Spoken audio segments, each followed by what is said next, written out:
প্রথমে কলকাতা হাইকোর্ট, তারপর supreme court আদালতে বারবার করে প্রশ্নের মুখে পড়েছে হাসপাতাল কর্তৃপক্ষের ভূমিকা এবং পুলিশের ভূমিকা। আন্দোলনকারী জুনিয়র চিকিৎসকরা তারা কিন্তু আন্দোলনে অনড় রয়েছেন। আজ তাদের স্বাস্থ্য ভবন অভিযানও রয়েছে। কি বলছেন তারা, শোনাবো।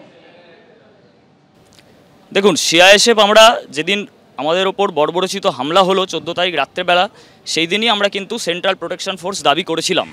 তো সেই ভিত্তিতে সেই পুলিশি নিষ্ক্রিয়তা যে আমরা দেখেছিলাম, সেটার পর থেকে কিন্তু আমরা রাজ্য পুলিশের ওপর ভরসা রাখতে পারছিলাম না। আমরা এই পদক্ষেপকে অবশ্যই স্বাগত জানাচ্ছি, কিন্তু সিআইএসএফে যারা আসছেন তাদের সাথে আমরা কথা বলবো, আমাদের সাথে ওনারা আমাদের সহযোগিতা করেই কাজ করবেন বলে আশা রাখি। ইতিমধ্যে হাসপাতালের নিরাপত্তার দায়িত্ব নিতে সিআইএসএফ পৌঁছে গিয়েছে আরজিকর মেডিকেল কলেজ হাসপাতালে। আমাদের প্রতিনিধি জিলাম করঞ্জ এই মুহূর্তে সরাসরি রয়েছেন আমাদের সঙ্গে। জিলাম, আন্দোলনকারী চিকিৎসকরা তারা নিরাপত্তা চাইছিলেন, সিআইএসএফ ইতিমধ্যেই পৌঁছে গিয়েছেন। স্বাস্থ্য ভবন অভিযানেরও ডাক দিয়েছেন তারা দ্রুত বিচারের দাবিতে। কি কর্মসূচি আজ তাদের?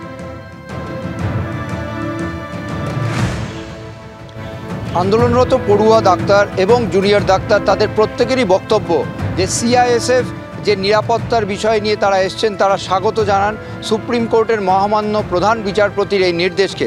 তবে তারা তাদের আন্দোলনে একদম অনড়। তাদের বক্তব্য, সিবিআই তদন্ত করছে এতদিন ধরে, তবে এখন অবধি তাদের কাছে কোনো তথ্য আসেনি তারা যে প্রাথমিক যে দাবিটা করেছে সেই দাবির সপক্ষে, অর্থাৎ যারা দোষ করেছে, যারা দোষী এবং যারা এর সঙ্গে যুক্ত তাদের প্রত্যেককে চিহ্নিত করে কাঠগড়ায় তোলা, সেই প্রক্রিয়া একদম তাদের কাছে কোনোভাবেই কোনো গতি পাচ্ছে না। সেই কারণে তারা সিজিও, যেখানে সিবিআইয়ের দপ্তর রয়েছে আঞ্চলিকভাবে, সেই সিজিওর কাছাকাছি একটি জায়গা থেকে তারা স্বাস্থ্য ভবন অবধি মিছিল করে তাদের প্রতিবাদ জানাবেন।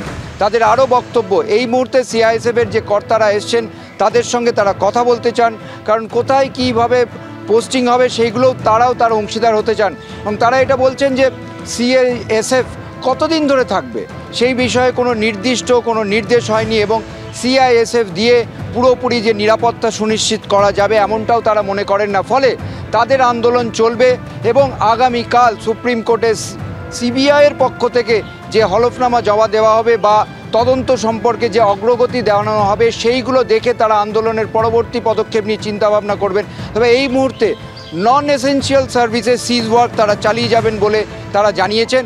এবং একই সঙ্গে সারা দেশে যে আন্দোলন চলছে আমরা দেখতে পাচ্ছি, শুধু আজকে এই জায়গায় নয়, বিভিন্ন জায়গায় মিছিল, মিটিং, সব জায়গায় সারা দেশেও এইগুলো ডাক দেওয়া হয়েছে এবং আন্দোলনের গতি বাড়ছে সেটাও দেখা যাচ্ছে।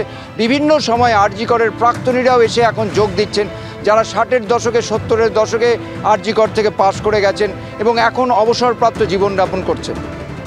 একেবারে ছিলাম, আন্দোলনের ঝাঁজ কিন্তু আরো তীব্র হচ্ছে। একদিকে আন্দোলনকারী চিকিৎসকরা তারা কিন্তু নিজেদের বক্তব্যে, নিজেদের দাবিতে অনড় রয়েছেন, অন্যদিকে কখনো কখনো সিনিয়র চিকিৎসকরা তারাও সামিল হচ্ছেন আন্দোলনে।